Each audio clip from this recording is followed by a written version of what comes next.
Hello, everyone. So, I want to take a moment to have a little bit of a conversation. Prayerfully, it'll be brief today. There is so much information to discuss, but have a little discussion about the topic of Pentecostalism and the Pentecostal movement that has taken place not only here in the Western civilization or the Western part of the world, but just abroad, and to understand Pentecostalism, we first have to do a little bit of discussion about its origin and how it all began. So we'll take a little bit of time to just kind of explain a few things. And one of the first things that I want to do before we delve in to the discussion is to first of all express what Pentecostalism is not or Pentecost is not. I wrote a few things down that I wanted to kind of make sure that I elaborated on really quickly, because I believe over time that people have really become confused, and that's my personal opinion. People have become confused as to what Pentecostalism looks like in this day and age. And some people have, in my opinion, made Pentecostalism something that it never was intended to be. Now, upon saying that, a few things that I want to make mention that I'll use the word Pentecostal, is not a certain look. Sometimes people have made Pentecostal, the Pentecostal faith, a denomination or a particular look. Those are things that I personally don't feel that it exemplifies or should exude. It's not a particular doctrine, so to speak, and also it's not limited to a particular group of people. Pentecost was a celebration, a celebratory feast and celebration that took place back in the biblical days, of course, and more so in this day and time. It's commemorated by the Jewish community, and it has been for centuries. A little more history about Pentecost, which basically in the Hebrew means 50, and it is celebrated 50 days after Passover. And that is another festival that's celebrated and commemorated for God sparing the lives of the children of Israel when the death angel passed over the blood-covered homes. Those were the instructions of God, and he told them, if we see the blood of a crucified lamb over your doorpost, the death angel will pass over. And so they commemorate that 50 days after, or Pentecost rather, 50 days after that Passover celebration. So nonetheless, moving forward, that's what it was in the scriptures and in the Old Testament. And it is a commanded feast. I will mention that as well. One of the three commanded feasts that all believers, it wasn't even limited to just the Jewish community or those of the Jewish nationality, but it's to all believers. And that would be Passover, as well as Pentecost. They call it Shavuot. Shavuot. And then also Feast of Tabernacles. There are several other feasts that are commemorated, but those are three that were actually commanded of the Lord that all are to celebrate, and they have very significant meaning. And if you do some research on it, it's really very interesting to understand what we commemorate in those particular feasts or festivals that are celebrated yearly. Again, they are biblically recorded that they were commanded feasts, and it is commanded that they be kept forever. So in modern time, one of the points I'd like to bring out is that Western civilization has doctrinalized into a denomination of believers who, at least Pentecostalism, that's what we're discussing, who celebrate and acknowledge the act that took place on the day of Pentecost in the book of Acts.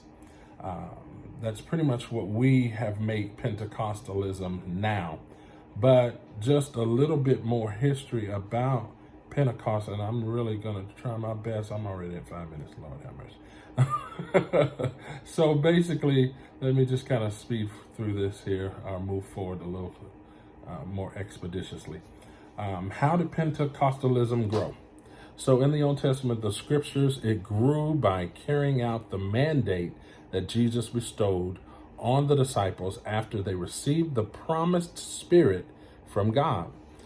They were able, after being empowered by the Holy Spirit, to witness in those various regions to what took place at Jerusalem in the upper room. They began to fulfill the Great Commission. So that's what happened, how it grew in the Old Testament. But in modern day, here in the States and abroad, an explosion of Holy Spirit demonstrations began happening. This was back during the turn of the century, happening, and signs and wonders and miracles stirred great publicity, and people came from miles to see what was going on, all this stir and ruckus that had been going on. They were trying to see, what is this Holy Spirit movement, so to speak, or Pentecostal movement that is taking place in various places, more so in the region of California, is where it kind of branched off in some areas down south. So basically what's going on is, as well as to experience what others had testified about. And the movement grew rapidly, just like the fame of Jesus's ministry. And so it started out as pretty much a concept of holiness and sanctification doctrines, which basically conveyed living a complete and total surrendered life to God. In other words, it was a move of basically embracing God in a deeper way, taking that relationship with Him to the next level, not just the mundane. That's where it got its original roots, as just a holiness doctrine and teaching, and that was around the mid 1800s, about 1867, round about that time, that various organizations started to form, and they began to teach on these particular doctrines, and there were many different denominations that started forming. There's so many of them that I'm not really even going to have the time, nearly enough time, to mention all of them. So I just basically will give a time frame of when those various organizations and doctrines and things of that nature were formed or started. So again, between 1867 all the way up until about 1909 is kind of where it started to level off. But so many amazing and miraculous things happened, brand new experiences that had never been known to have happened.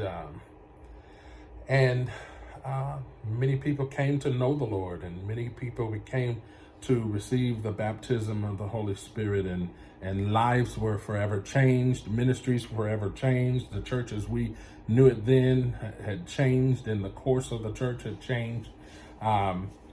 So basically, the next point is explain in which the history of the Pentecostal movement affected you. So for me personally, it started in, as I stated rather, in previous videos and discussions, that I had come to a halt in my particular personal growth in the Lord as a young man.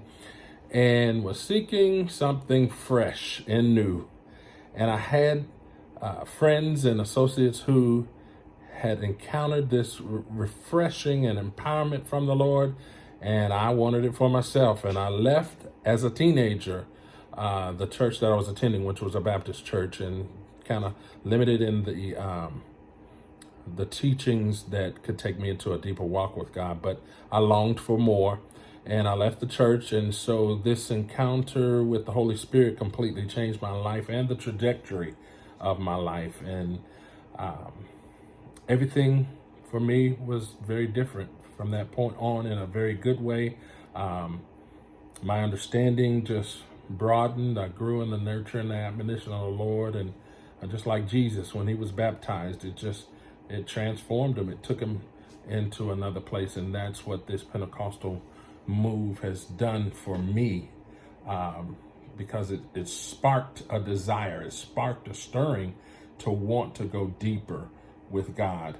And the next little topic is explain if you believe or believe not that every Christian should live the Pentecostal way. In my personal opinion, I believe that the Pentecostal lifestyle is available to every believer, but whether they receive it or even desire it is completely their choice. I will say that if a person chooses not to seek to understand Pentecostalism, is living beneath their privileges and not really taking full advantage of the benefits to us as children of God. And one last thing, and we're going to wrap it up here, is share one fact that you believe